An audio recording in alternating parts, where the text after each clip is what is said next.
ओम शांति। 11 दिसंबर की बाबा की मुरली। मीठे बच्चे, बाप का मददगार बन इस आयरन एजेड पहाड़ को गोल्डन एजेड बनाना है। पुरुषार्थ कर नई दुनिया के लिए फर्स्ट क्लास सीट रिजर्व करानी है। प्रश्न, बाप की फर्ज अदाई क्या है? कौन सा फर्ज पूरा करने के लिए संगम पर बाप को आना पड़ता है? उत्तर, बीमार और दुखी बच्चों को सुखी बनाना, माया के फंदे से निकाल गनेरे सुख देना, यह बाप की फर्ज अदाई है जो संगम पर ही बाप पूरी करते हैं। बाबा कहते हैं, मैं आया हूँ तुम सबका मर्ज मिटाने, सब पर कृपा करने। अब पुरुषार्थ कर 21 जन्मों के लिए अपनी ऊंची तकदीर बना लो। बीमार और दुखी बच्चों को सुखी बनाना, माया के फंदे से निकाल गनेरे सुख देना, सबका मर्ज मिटाना, कृपा करना, ये बाबा कहते मेरा फर्ज है। अब मैं तो फर्ज अदा करने के लिए आया हूँ। तुम बच्चे पुरुषार्थ कर 21 जन्मों के लिए अपनी ऊंची तकदीर बना लो। ओम शांति। गीत है भोलेनाथ से निराला और कोई नहीं। भोलानाथ शिव भगवान उवाच, ब्रह्मामुख कमल से बाप कहते हैं, यह वैरायटी भिन्न भिन्न धर्मों का मनुष्य सृष्टि रूपी झाड़ है न। इस कल्प वृक्ष अथवा सृष्टि के आदि मध्य अंत का राज बच्चों को समझा रहा हूँ। गीत में भी इनकी महिमा है। शिव बाबा का जन्म यहाँ है। बाप कहते हैं, मैं आया हूँ भारत में। मनुष्य यह नहीं जानते कि शिव बाबा कब पधारे थे, क्योंकि गीता में श्री कृष्ण का नाम डाल दिया है। द्वापर की तो बात ही नहीं। बाप समझाते हैं, बच्चे 5000 वर्ष पहले भी मैंने आकर के यह ज्ञान दिया था। इस झाड़ से सभी को मालूम पड़ जाता है। झाड़ को अच्छी रीति देखो। सतयुग में बरोबर देवी देवताओं का राज्य था। त्रेता में राम सीता का है। बाबा आदि मध्य अंत का राज बताते हैं। बच्चे पूछते हैं, बाबा हम माया के फंदे में कब फंसे? बाबा कहते हैं, द्वापर से। नंबरवार फिर दूसरे धर्म आते हैं, तो हिसाब लगाने से समझ सकते हैं कि इस दुनिया में हम फिर से कब आएंगे। शिव बाबा कहते हैं, मैं 5000 वर्ष बाद आया हूँ संगम पर अपना फर्ज निभाने। सभी जो भी मनुष्य मात्र हैं सभी दुखी हैं, उनमें भी खास भारतवासी। ड्रामा अनुसार भारत को ही मैं सुखी बनाता हूँ। बाप का फर्ज होता है बच्चे बीमार पड़े तो उनकी दवा दरमल करना। यह है बहुत बड़ी बीमारी। सभी बीमारियों का मूल ये 5 विकार हैं। बच्चे पूछते हैं, यह कब से शुरू हुए? द्वापर से। पहले क्या पूछा बच्चों ने? हम माया के फंदे में कब फंसे? बाबा ने कहा द्वापर से। बच्चे पूछते हैं, ये 5 विकार कब से शुरू हुए? बीमारियां कब से शुरू हुई? बाबा कहते द्वापर से। रावण की बात समझानी है। रावण को कोई देखा नहीं जाता, बुद्धि से समझा जाता है। बाप को भी बुद्धि से जाना जाता है। आत्मा मन बुद्धि सहित है। आत्मा जानती है कि हमारा बाप परमात्मा है। दुख सुख लेप छेप में आत्मा आती है।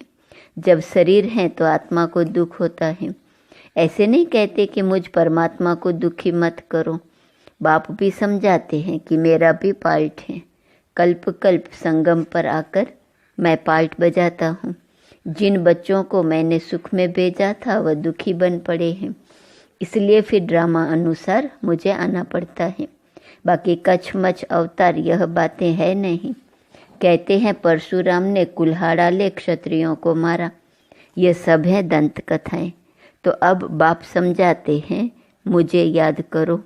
यह है जगत अम्बा और जगत पिता। मदर और फादर कंट्री कहते हैं ना। भारतवासी याद भी करते हैं, तुम मात पिता हम बालक तेरे, तुम्हारी कृपा से सुख गनेरे। तो बरोबर मिल रहे हैं। फिर जो जितना पुरुषार्थ करेंगे, जैसे बाइस्कोप में जाते हैं, फर्स्ट क्लास का रिजर्वेशन कराते हैं ना। बाप भी कहते हैं, चाहे सूर्यवंशी चाहे चंद्रवंशी में सीट रिजर्व कराओ, जितना जो पुरुषार्थ करे उतना पद पा सकते हैं। तो सब मर्ज मिटाने बाप आए हैं।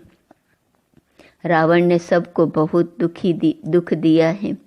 कोई भी मनुष्य की गति सदगति कर न सके। यह है ही कलयुग का अंत। गुरु लोग शरीर छोड़ते हैं, फिर यहाँ ही पुनर्जन्म लेते हैं, तो फिर वो औरों की क्या सदगति करेंगे? क्या इतने सभी अनेक गुरु मिलकर पतित सृष्टि को पावन बनाएंगे? गोवर्धन पर्वत कहते हैं ना, यह माताएं इस आयरन एजेड पहाड़ को गोल्डन एजेड बनाती हैं। गोवर्धन की फिर पूजा भी करते हैं, वह है तत्व पूजा। सन्यासी भी ब्रह्म अथवा तत्व को याद करते हैं, समझते हैं वही परमात्मा है, ब्रह्म भगवान है। बाप कहते हैं यह ब्रह्म है। ब्रह्मांड में तो आत्माएं अंडे मिसल रहती हैं। निराकारी झाड़ भी दिखाया गया है, हर एक का अपना अपना सेक्शन है। इस झाड़ का फाउंडेशन है भारत का सूर्यवंशी चंद्रवंशी घराना, फिर वृद्धि होती है। मुख्य है 4 धर्म, तो हिसाब करना चाहिए कौन कौन से धर्म कब आते हैं। जैसे गुरु नानक 500 वर्ष पहले आए, ऐसे तो नहीं सिख लोग कोई 84 जन्म का पार्ट बजाते हैं। बाप कहते 84 जन्म सिर्फ तुम ऑलराउंड ब्राह्मणों के हैं। बाबा ने समझाया है कि तुम्हारा ही ऑलराउंड पार्ट है। ब्राह्मण, देवता, क्षत्रिय, वैश्य, शूद्र तुम बनते हो। जो पहले देवी देवता बनते हैं वही सारा चक्र लगाते हैं। बाप कहते हैं तुमने वेद शास्त्र तो बहुत सुने, अभी यह सुनो और जज करो कि शास्त्र राइट है या गुरु लोग राइट हैं, या जो बाप सुनाते हैं वह राइट है। बाप को कहते ही है ट्रुथ, मैं सच बताता हूँ, जिससे सतयुग बन जाता है। और द्वापर से लेकर तुम झूठ सुनते आए हो तो उससे नरक बन पड़ा है। बाप कहते हैं मैं तुम्हारा गुलाम हूँ।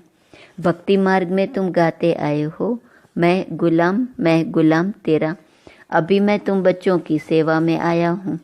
बाप को निराकारी निरहंकारी गाया जाता है।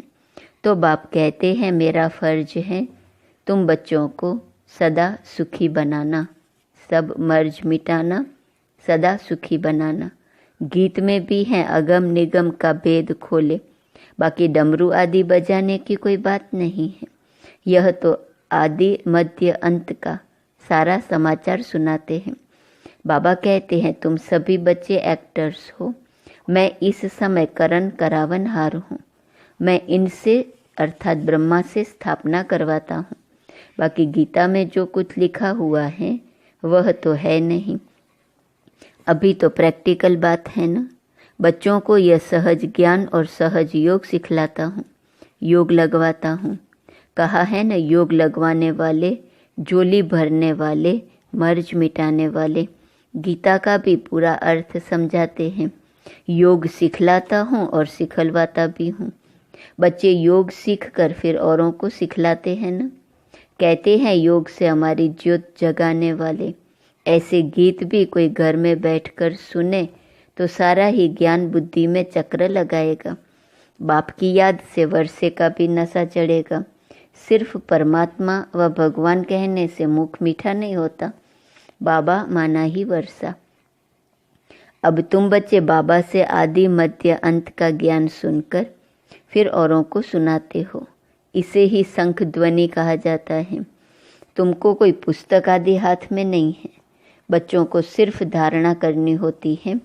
तुम हो सच्चे रूहानी ब्राह्मण, रूहानी बाप के बच्चे। सच्ची गीता से भारत स्वर्ग बनता है, वह तो सिर्फ कथाएं बैठ बनाई हैं। तुम सब पार्वतियाँ हो, तुमको यह अमर कथा सुना रहा हूँ। तुम सब द्रौपदियाँ हो, वहाँ कोई नंगन होते नहीं। कहते हैं तब बच्चे कैसे पैदा होंगे? अरे है ही निर्विकारी, तो विकार की बात कैसे हो सकती? तुम समझ नहीं सकेंगे कि योग बल से बच्चे कैसे पैदा होंगे। तुम आर्ग्यू करेंगे, परंतु यह तो शास्त्रों की बातें हैं ना। वह है ही संपूर्ण निर्विकारी दुनिया, यह है विकारी दुनिया। मैं जानता हूँ ड्रामा अनुसार माया फिर तुमको दुखी करेंगी। मैं कल्प कल्प अपना फर्ज पालन करने आता हूँ। जानते हैं कल्प पहले वाले सिकिलदे ही आकर अपना वर्षा लेंगे। आसार भी दिखाते हैं। यह वही महाभारत लड़ाई है। तुम्हें फिर से देवी देवता अथवा स्वर्ग का मालिक बनने का पुरुषार्थ करना है। इसमें स्थूल लड़ाई की कोई बात नहीं है। न असुरों व देवताओं की लड़ाई ही हुई है। वहाँ तो माया ही नहीं जो लड़ाए। आधा कल्प न कोई लड़ाई, न कोई बीमारी, न दुख अशांति। अरे वहाँ तो सदैव सुख बाहर ही बाहर रहती है। हॉस्पिटल होती नहीं। बाकी स्कूल में पढ़ना तो होता ही है।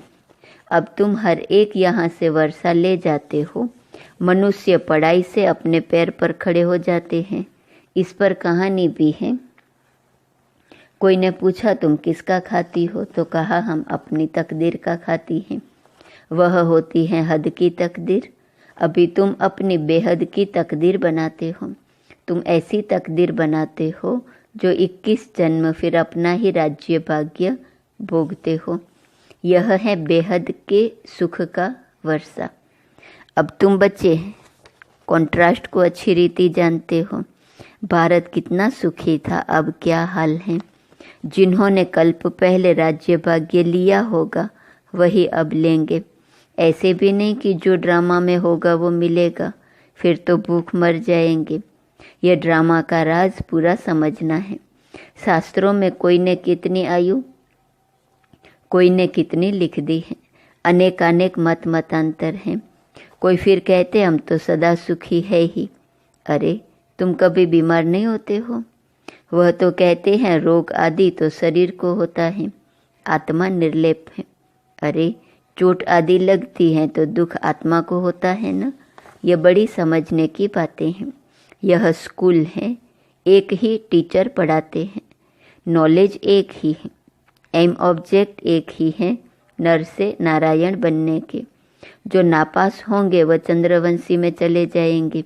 जब देवताएं थे तो क्षत्रिय नहीं, जब क्षत्रिय थे तो वैश्य नहीं, जब वैश्य थे तो शूद्र नहीं। यह सब समझने की बातें हैं। माताओं के लिए भी अति सहज हैं। एक ही इम्तिहान है।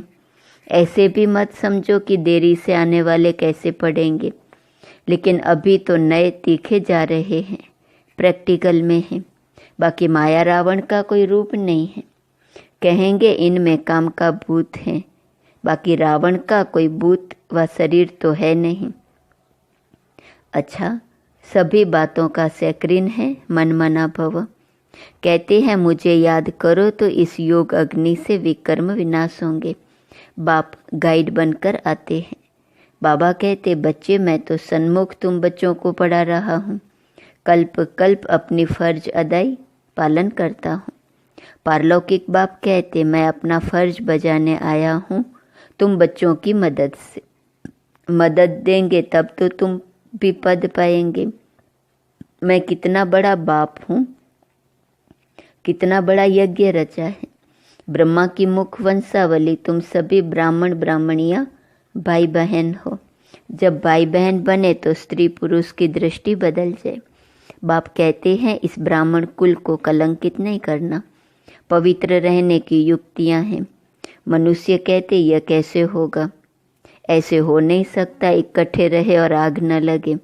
बाबा कहते हैं बीच में ज्ञान तलवार होने से कभी आग नहीं लग सकती। परंतु जब कि दोनों मनमना भव रहे, शिव बाबा को याद करते रहे, अपने को ब्राह्मण समझे, दोनों मनमना भव रहे, शिव बाबा को याद करते रहे, अपने को ब्राह्मण समझे, तो आग लग नहीं सकती। मनुष्य तो इन बातों को नहीं समझने कारण हंगामा मचाते हैं। ये गालियाँ भी खानी पड़ती हैं। श्री कृष्ण को थोड़े कोई गाली दे सकते। श्री कृष्ण ऐसे आ जाए तो विलायत आदि से एकदम एरोप्लेन में भाग आए, भीड़ मच जाए, भारत में पता नहीं क्या हो जाए। अच्छा आज भोग है, यह है पियरगर और वह है ससुरगर। संगम पर मुलाकात होती है। कोई कोई इनको जादू समझते हैं। बाबा ने समझाया है कि यह साक्षात्कार क्या है, भक्ति मार्ग में कैसे साक्षात्कार होते हैं। इनमें संशय बुद्धि नहीं होना है। यह रस्म रिवाज है। शिव बाबा का भंडारा है तो उनको याद कर भोग लगाना चाहिए। योग में रहना तो अच्छा ही है, बाबा की याद रहेंगी।